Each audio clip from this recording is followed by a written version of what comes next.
Temperature మంచిగా ఉంటే connect అయిపోతాం. ఒక 10 నిమిషాలు 15 నిమిషాలు ముందుగానే స్టార్ట్ చేస్తే ఎంటైర్ డే చాలా ప్లజెంట్గా ఉంది. ఎవరు ఏం చేసినా అసలు మామూలుగానే నేను అలానే వాళ్ళు పోలేదంటే మళ్ళీ నెక్స్ట్ వాళ్ళు వాళ్ళకి చెప్పడం, వాళ్ళు ఇక్కడికి వచ్చి కనెక్ట్ అయ్యి ధ్యానం అఖండ ధ్యానం కంటిన్యూ.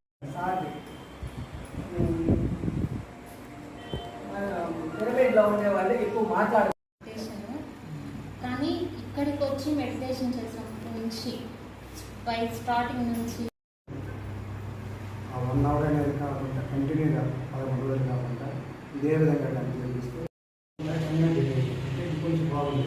కొన్ని మంది మరి అందరూ పట్టుకోండి.